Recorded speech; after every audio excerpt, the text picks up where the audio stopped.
The Galactic Collective had existed for over 9 million cycles. It was a union of 742 species spread across 3 spiral arms of the galaxy. They had mapped billions of stars and cataloged trillions of planets. They believed they understood the rules of life itself. They believed they knew where sentient beings could emerge and where they could not. Class 3 planets were considered dead zones.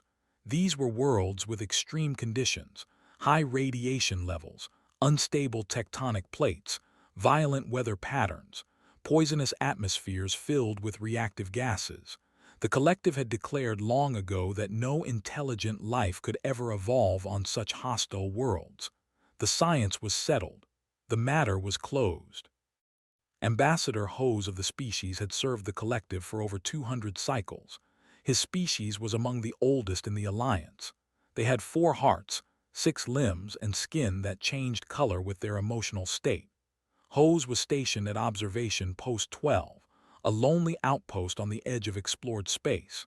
His job was to monitor nearby star systems for any signs of activity that might interest the collective. It was boring work. Nothing ever happened in this region of the galaxy. On what seemed like an ordinary day, everything changed. His young assistant, a technician named, was running routine scans of a small yellow star approximately 40 light cycles away. The star was unremarkable. It had 8 planets orbiting it. The third planet from the star was a Class 3 world, blue and green with swirling white clouds, beautiful to look at but deadly by every known measure. Noticed something strange in the data. He ran the scan again. Then he ran it a third time.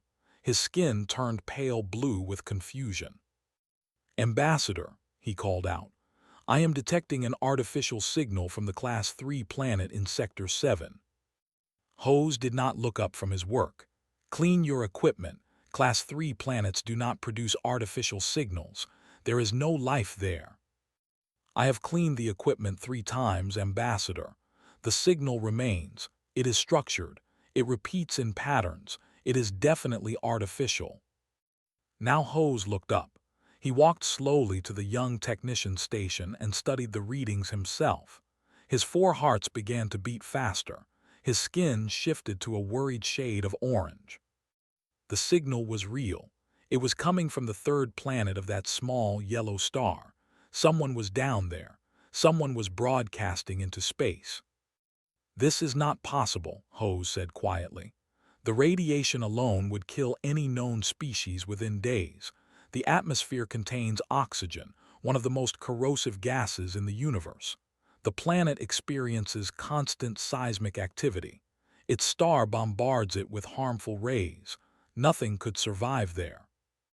And yet something is transmitting, Ambassador." Hose stood in silence for a long moment. He understood that this discovery would send shockwaves through the entire collective. For millions of cycles, they had believed that life followed certain rules. It needed calm environments, stable climates, protection from radiation. If something had evolved on a Class 3 world, then everything they knew was wrong. He made a decision. He would not report this immediately. First, he needed proof. He needed to see with his own eyes what manner of creature could survive such a hostile environment. He contacted the nearest military station and requested a stealth observation vessel. The commander there, a stern female officer named, took the call personally. "You want me to send a ship to a Class 3 planet because you detected a signal?" she asked. Her tone was doubtful. "Ambassador, you know as well as I do that no life exists on such worlds. Your equipment must be malfunctioning." "I have checked the equipment many times, Commander. The signal is real. I am asking you to investigate before I make a formal report to the Collective Council.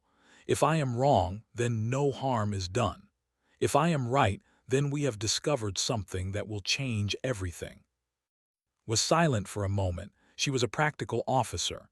She did not believe in mysteries or impossible things, but she had served with Hose before. He was not a fool. He was not prone to wild claims. "Very well," she said finally. "I will lead the mission myself. If there is truly something on that death world, I want to see it with my own eyes." The stealth vessel departed 3 cycles later. It was equipped with the most advanced cloaking technology the collective possessed. It could observe a planet for months without being detected, or so they believed.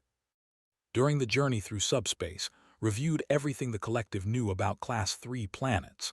The information was limited because no one had ever studied them closely. Why would they? Nothing lived there. The reports described extreme temperature variations, massive storms that covered entire continents, oceans filled with salt and minerals that would dissolve most organic material, mountains that spewed molten rock into the sky. It was a nightmare world by any reasonable standard. Her second-in-command, a tactical specialist named Os, shared her doubts. "This is a waste of resources," he said. "We should be patrolling the border regions, not chasing ghost signals on dead planets." "Perhaps," replied, "but Ambassador Hose has never been wrong before. If he says the signal is real, then I believe him. We will investigate and prove him wrong. Then we can return to our normal duties." The journey took 12 cycles. When they finally arrived at the small yellow star, they took up position behind the system's largest gas giant. From there, they activated their long-range sensors and began scanning the third planet. What they found made its blood run cold. The planet was not empty. It was covered with lights, billions of lights, cities, roads, ships sailing across the deadly oceans, aircraft flying through the poisonous atmosphere, and in orbit around this impossible world there floated the largest artificial structure had ever seen. It was a vessel, a space vessel, made of primitive metal alloys that the collective had abandoned thousands of cycles ago. Yet it was enormous, over 2 kilometers in length, and it was not alone. Hundreds of smaller vessels moved around it like insects around a hive. Something lived on this death world. Something had not only survived there but had built a civilization. Something had looked up at the stars and decided to reach for them. Stared at the readings in complete silence. Her skin had turned white with shock. Everything she believed about life in the universe had just been proven wrong. "By the ancient stars," Os whispered beside her. "What are they?" Did not answer. She did not know, but she was going to find out. Commander ordered her vessel to move closer. They maintained their cloak and positioned themselves in a stable orbit far from the alien ships. From this distance, they could observe without being detected. At least that was the plan. For 3 full cycles, they watched and listened. They intercepted communications. They studied the strange beings that lived on this death world. They tried to understand how any of this was possible. The creatures called themselves humans. They called their planet Earth. They called their star the Sun. Simple names for a species that should not exist. Spent every waking moment studying them. She learned that humans were carbon-based that breathed the corrosive oxygen in their atmosphere. Their bodies were fragile by collective standards. They had only one heart. Their bones could break from simple falls. Their skin offered almost no protection from radiation or extreme temperatures. They lived for less than 100 of their own years, which was barely a blink compared to most collective species. By every measure, humans were weak, yet they had conquered their deadly world. The large vessel in orbit was called the Vanguard. According to intercepted communications, it was humanity's first true interstellar ship. They had built it to travel to other stars. They were planning to leave their home system and explore the galaxy. Commander Daniel Hayes led the Vanguard. He was a human male in his 5th decade of life. His face was lined with age and marked with scars from old injuries. His hair had turned gray at the sides. By human standards, he was no longer young. By collective standards, he was practically a newborn. Watched him through the ship's long-range visual sensors. He moved with confidence through the corridors of his vessel. His crew respected him. They followed his orders without question. He had the bearing of a leader who had earned his position through experience rather than birth. His first officer was a female human named Karen Mitchell. She was younger than Hayes but carried herself with equal confidence. She handled the daily operations of the ship while Hayes focused on the larger mission. Together, they made an effective command team. The ship's chief science officer was called Cole. He was a quiet man who spent most of his time in the research laboratories. He was obsessed with understanding the universe. He asked questions constantly and was never satisfied with easy answers. Found him interesting. He reminded her of herself in her younger days. The tactical officer was a large human male named Bell. He was responsible for the ship's weapons and defenses. He took his job seriously. He ran drills constantly and demanded perfection from his team. The Vanguard was a ship of exploration, but Bell treated it like a warship. He was always ready for a fight.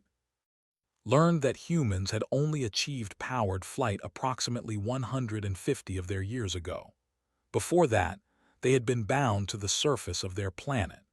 In just 150 years, they had gone from wooden ships and horse-drawn vehicles to constructing vessels that could travel between stars. The collective had taken over 10,000 cycles to make the same journey. Humans had done it in less than 2 centuries. The speed of their advancement was terrifying. Oz studied their history and found it even more disturbing than their technology. They are a violent species, he reported too. They have fought wars against each other throughout their entire existence. They have weapons capable of destroying their own planet. They came very close to extinction multiple times, not from natural disasters but from their own conflicts. Yet they survived, observed. Yes, each time they came close to destroying themselves, they pulled back at the last moment. They seem incapable of giving up. Even when facing total annihilation, they find a way to continue. Thought about this. The collective species had evolved beyond violence long ago. They resolved disputes through negotiation and diplomacy. The idea of intelligent beings making war against their own kind was disturbing, yet she could not deny that it had made humans strong. They had been tested by fire again and again. Each test had made them harder to kill. She learned about their planet's history. Earth had tried to destroy humanity many times. Ice ages had covered their world in frozen death. Massive rocks from space had struck their planet and caused mass extinctions. Supervolcanoes had erupted and blocked out their sun. Diseases had swept through their population and killed millions. The planet itself seemed determined to wipe them out. Yet humans had survived everything. They had adapted. They had invented tools to overcome each obstacle. When the cold came, they built shelters and made fire. When disease struck, they developed medicine. When the resources of one region were exhausted, they moved to another. They refused to accept defeat. The most remarkable thing discovered was that humans actively sought out danger. They climbed their highest mountains even though many died in the attempt. They descended to the crushing depths of their oceans just to see what was there. They strapped themselves to rockets filled with explosive fuel because they wanted to reach space. They did not avoid the dangerous parts of their world. They conquered them. On the 4th cycle of observation, Cole was working in his laboratory aboard the Vanguard. He was analyzing data from a probe they had sent to a nearby planet. He noticed something strange in the readings, a small energy fluctuation that should not have been there. He ran the scan again. The fluctuation appeared in the same location. Something was orbiting Earth that was not supposed to be there. Something that was trying very hard not to be seen. Cole immediately contacted the bridge. Commander Hayes, I am detecting an anomalous energy signature approximately 40,000 kilometers off our port side. It appears to be a cloaked vessel of unknown design. On the bridge, Daniel Hayes felt his heart beat faster. First contact. Every human had dreamed of this moment. They had always wondered if they were alone in the universe. Now they had their answer. Can you get a visual? He asked. Negative, sir. Their cloaking technology is beyond anything we have. but they are definitely there. The energy signature is unmistakable. Karen Mitchell moved to stand beside Hayes. Orders, Commander. Hayes thought for a long moment. Whoever was out there had been watching them. They could have attacked at any time, but they had not. That suggested they were curious rather than hostile. If humanity was going to join a larger galactic community, this was the moment that would define their place in it. Do not power up weapons, he ordered. Do not make any aggressive moves. If they wanted us dead, we would already be dead. Then what do? Bell asked from his tactical station. Hayes looked out at the stars through the main viewport. Somewhere out there, invisible to his eyes, another species was watching him. They were probably scared. They were probably confused. They had probably never encountered anything like humanity before. He smiled. We say hello. Aboard the observation vessel, alarms began to sound. Rushed to the command center and found her crew in a state of panic. Their cloak had failed for just a fraction of a second. A tiny fluctuation in their power systems had created a momentary gap in their invisibility field. It had lasted less than half a heartbeat.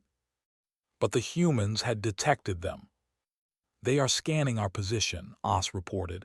His voice was tight with fear. Their sensors are primitive but effective. They know we are here. Felt cold dread wash through her body. This was not supposed to happen. They were supposed to observe and report. They were not prepared for contact. The collective had strict protocols for first contact situations. None of those protocols applied to a species from a Class 3 world because such species were not supposed to exist. Prepare for immediate withdrawal, she ordered. Maximum speed back to collective space. The engines powered up. The vessel began to turn away from Earth. They would escape before the humans could react. They would return to the safety of known space and let the Council decide what to do about this impossible discovery. Then something unexpected happened. The human ship began broadcasting. The transmission was simple. It was a series of numbers, prime numbers arranged in a specific sequence, then mathematical constants, pi, the golden ratio, universal truths that any intelligent species would recognize. The humans were not attacking. They were not panicking. They were trying to communicate. Ordered her crew to stop the retreat. She stood in silence and listened to the human transmission. It repeated over and over, a greeting written in the language of mathematics, a hand extended in friendship across the void of space. What are your orders, Commander? Oss asked. He was still pushing for retreat. His tactical training told him that an unknown species should be treated as a threat until proven otherwise. Did not answer immediately. She was thinking about everything she had learned about humans in the past 4 cycles. They were violent. They were unpredictable. They came from a death world that should have killed them 1,000 times over. By every standard measure, they were dangerous. But they were also curious. They were reaching out instead of attacking. They wanted to talk. Hold position, finally said. Respond to their transmission. Use the same mathematical sequences they sent us. Commander, protocol requires us to report to the Council before initiating contact with an unknown species. Protocol did not anticipate a species like this. We have already been detected. Running away now would only make them suspicious. If we respond peacefully, we establish a foundation for future relations. Oss was not happy, but he followed orders. The observation vessel transmitted its own mathematical sequence. The universal language of numbers flowed between 2 species who had never seen each other before. On the Vanguard, Cole watched the response come through. His hands were shaking with excitement. This was the moment humanity had waited for since they first looked up at the stars. They were not alone. There was other intelligent life in the universe, and that life was willing to talk. They responded, he announced to the bridge. They are using the same mathematical framework we established. Commander, they understand us. Daniel Hayes nodded slowly. He had trained for this moment, but nothing could truly prepare someone for first contact. Every word he spoke, every action he took, would be remembered throughout human history. The pressure was enormous, but he felt strangely calm. "Continue the dialogue," he ordered. "Try to establish a shared vocabulary. Basic concepts first. Numbers, then shapes, then objects. We need to build a common language." Karen Mitchell coordinated the effort. Human linguists and scientists worked together to create a simple communication system. They sent images paired with mathematical symbols: a circle with the number 1, a triangle with the number 3, a human figure with a simple designation. The aliens responded in kind. They sent images of their own, strange creatures with multiple limbs and skin that seemed to shimmer in different colors, their ships, their technology. Bit by bit, two species began to understand each other. The process took several human days. Both sides worked tirelessly to bridge the gap between their worlds. Every small success was celebrated. Every misunderstanding was carefully corrected. Slowly, painfully, a crude form of communication emerged. Learn the human word for greeting: hello. Such a simple sound. She practiced saying it, though her vocal apparatus was not designed for human speech. She learned their names: Hayes, Mitchell, Cole, Bell, strange sounds that meant nothing to her but were precious to the beings who carried them. She learned what they called their vessel, the Vanguard. It meant the leading force of an advancing army. Even their ship's names spoke of their aggressive nature, yet they had not attacked. They had not threatened. They had simply reached out and said hello. On the 5th day of communication, made a decision. She would meet the humans in person. She would board their primitive vessel and look into their strange, soft eyes and try to understand what made them so different from every other species in the galaxy. As objected strongly. "Commander, this is far beyond our authority. You are risking your life and the lives of our crew. These beings are unknown. They are unpredictable. They evolved on a Class 3 world. Who knows what they are capable of?" "That is exactly why I must go," replied. "The collective will have many questions about this species. I need to provide answers. I cannot do that from a distance." "At least let me accompany you. If something goes wrong, you will need protection." Considered this. As was a skilled warrior. His presence would provide some security, but she also knew that bringing an armed soldier might send the wrong message to the humans. "You may come," she decided, "but you will leave your weapons on the ship. We go in peace or we do not go at all." As looked like he wanted to argue, but he held his tongue. He understood the importance of this moment. The future relationship between the collective and humanity would be shaped by what happened next. The humans agreed to host the meeting aboard the Vanguard. They prepared a conference room and made arrangements for the comfort of their guests. They did not know what the aliens ate or breathed, so they prepared a variety of options. They were nervous but excited.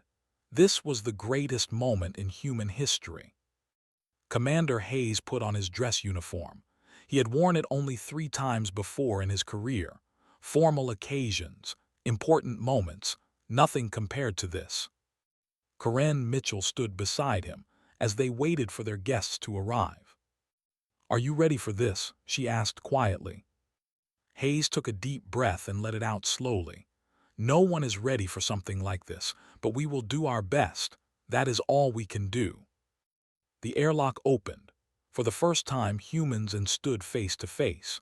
The universe would never be the same again. Step through the airlock and onto the human vessel. The air smelled strange.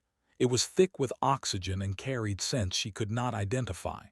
The temperature was higher than she preferred. The lighting was harsh and bright. Everything about this environment was uncomfortable. Yet the humans lived here. They thrived here. They called it home. Commander Hayes stood waiting with his officers. He was taller than had expected. His body was covered in a formal uniform made of dark fabric. His eyes were fixed on her with an expression she could not read. Human faces were difficult to interpret. They had so few color changes. "Welcome aboard the Vanguard," Hayes said. His voice was deep and steady. The translation device they had developed rendered his words into sounds could understand. "We are honored by your presence." Studied him for a long moment. This creature had evolved on a world that should have killed him. His ancestors had survived ice ages and plagues and wars. His species had clawed their way up from the mud and reached the stars in the blink of a cosmic eye. He should have been a savage, a monster, a beast. Instead, he stood before her with courtesy and dignity. He welcomed her as a guest. He treated her with respect. "Thank you for receiving us," she replied. "I am of the species. I represent the Galactic Collective, an alliance of 742 intelligent species." Hayes nodded. "I am Daniel Hayes, commander of this vessel. This is Lieutenant Corinne Mitchell, my first officer, Dr. Cole, our chief science officer, and Lieutenant Bell, our tactical officer." Looked at each of them in turn. Bell was watching her with suspicion. He did not trust her. She could see it in the way he held himself, ready to move at any moment. He was a warrior. He understood that she might be a threat. Cole was different. His eyes were bright with curiosity. He wanted to ask questions. He wanted to understand her species the way she wanted to understand his. He was a seeker of knowledge. Mitchell was calm and professional. She watched everything with careful attention. She was evaluating just as was evaluating them. A practical mind behind those strange round eyes. And Hayes. Hayes was the most interesting of them all. He carried the weight of leadership on his shoulders. He knew that every word he spoke would be remembered, yet he seemed at peace. He had accepted the enormous responsibility of this moment and was ready to bear it. "Please," Hayes said, gesturing toward a doorway. "We have prepared a room for our discussion. We hope it meets your needs." They walked through the corridors of the Vanguard, observed everything. The walls were made of metal alloys, primitive materials that the collective had stopped using thousands of cycles ago. Yet the humans had made them work. They had built a vessel capable of traveling between stars using technology that should have been obsolete. The conference room was simple but functional. A large table dominated the center. Chairs had been arranged around it. Some were human-sized. Others had been modified to accommodate guests of different body types. The humans had thought about her comfort. Such a small gesture, but it spoke volumes. They sat across from each other, humans on one side, on the other, two species meeting for the first time. "I must be honest with you," began. "Everything about your existence confuses me. You live on a Class 3 planet. By our understanding, life should not exist there. Your world should be a dead rock." Hayes smiled. It was a strange expression. His lips curved upward and his eyes seemed to brighten. The translation device indicated it was a positive gesture. "Earth is not an easy place to live," he admitted. "Our planet has tried to kill us many times. Floods, earthquakes, volcanic eruptions, disease, war. We have faced extinction again and again. Yet you survived." "We survived. We are stubborn that way. When something tries to destroy us, we fight back. We adapt. We overcome. It is in our nature." Leaned forward. "Your species achieved in less than 200 of your years. The collective took over 10,000 cycles to reach the same level of development. How is this possible?" Cole spoke up. "We are a competitive species. We push each other to do better. When one nation reached space, others raced to match them. When one scientist made a discovery, others built upon it. We advance quickly because we are always trying to outdo each other." "Competition," repeated. The collective species had moved beyond competition long ago. They cooperated. They shared. They worked together in harmony. The idea of racing against each other seemed wasteful. "Competition, yes," Mitchell added, "but also cooperation. We compete in some areas and work together in others. This ship was built by engineers and scientists from dozens of nations. We combined our knowledge and resources to achieve something none of us could have done alone." Oz spoke for the first time. We have studied your history. You make war against your own kind. You have weapons capable of destroying your entire civilization. How can such a violent species be trusted? The room went silent. It was a harsh question but a fair one. Had wondered the same thing herself. Hayes did not flinch from the question. He met Oz's gaze directly. You are right, we have a violent history. We have done terrible things to each other. Wars, genocides, cruelties that shame us to this day. I will not deny any of it. He paused for a moment, choosing his words carefully. But we have also learned from our mistakes. Each war taught us the cost of conflict. Each tragedy pushed us toward peace. We are not perfect. We may never be perfect, but we are trying to be better. Every generation tries to be better than the one before. And the weapons, Oz pressed, the ones that could destroy your world. They still exist. We have not destroyed them. Perhaps we should. But those weapons have also kept the peace for many decades. The threat of mutual destruction has prevented the very wars they were designed to fight. It is a strange kind of peace, but it is peace nonetheless. Considered this. The logic was twisted, but she could see the sense in it. Fear of annihilation had forced humans to find other ways to resolve their conflicts. They had turned their greatest weapon into a tool for preventing war. Your species is a contradiction, she said finally. Violent yet peaceful, primitive yet advanced, fragile yet incredibly resilient. I do not fully understand you. Hayes smiled again.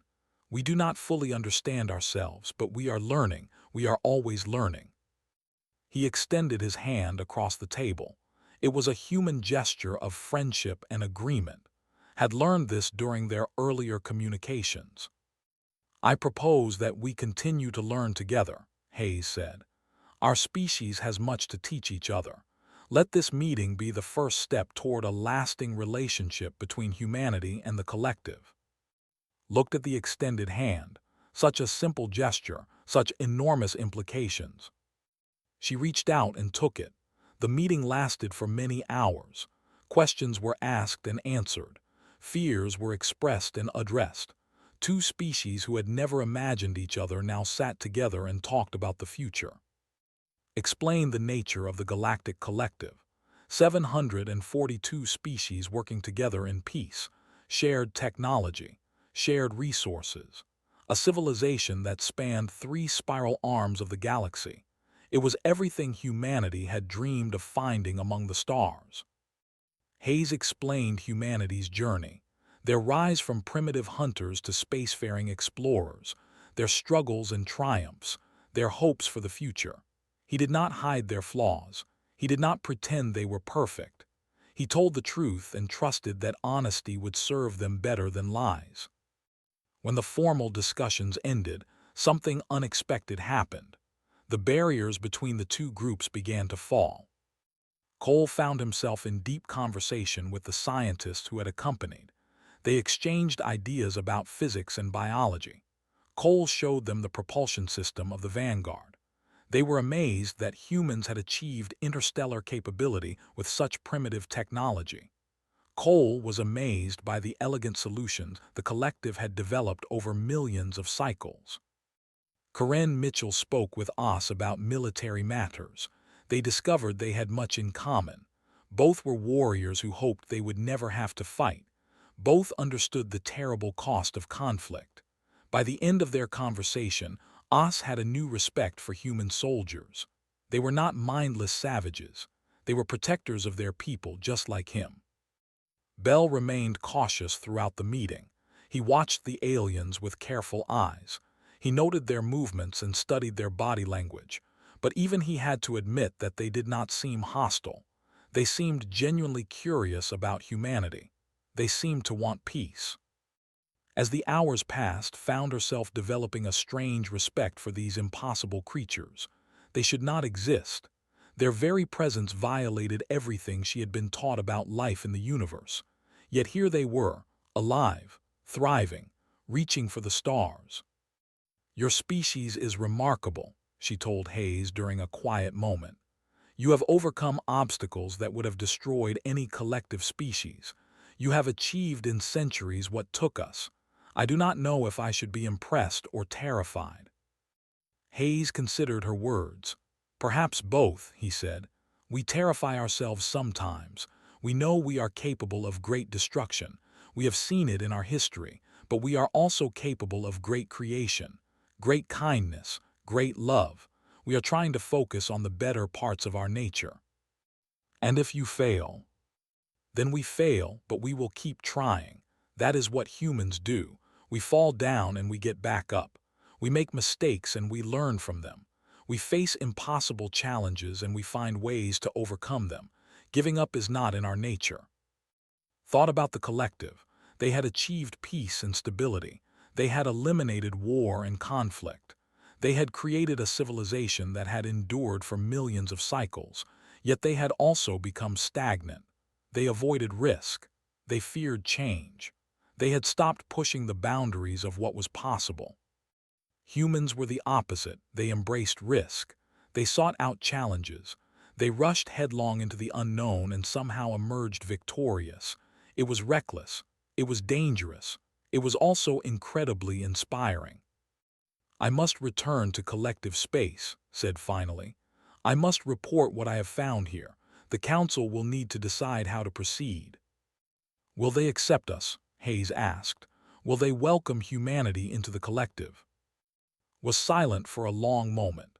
The honest answer was that she did not know. Many collective species would be afraid of humans. They would see their violent history and their rapid advancement as threats. They would want to contain humanity rather than embrace them. But had looked into human eyes. She had seen their capacity for kindness and curiosity. She had witnessed their desire to learn and grow. They were not monsters. They were simply different, and the galaxy needed different. "I will speak on your behalf," she promised. "I will tell the Council what I have seen here. A species that has overcome impossible odds. A people who have faced extinction and survived. Warriors who seek peace. Explorers who reach for the stars. I believe the collective has much to gain from an alliance with humanity." Hayes nodded. "And we have much to gain from you. Knowledge, technology, a place in a larger community. We have always known we were not alone in the universe. We just needed to find you." "You did not find us," reminded him. "We found you. Or rather, we stumbled upon you while exploring a region of space we thought was empty. Your existence was an accident of discovery. The best discoveries often are." They shook hands again. Human and two species from worlds so different that they should never have met. Yet here they were, standing together, looking toward a shared future. And her crew returned to their vessel. As they prepared to depart, she took one last look at Earth through the viewport. That beautiful blue and green world that should have been a death trap.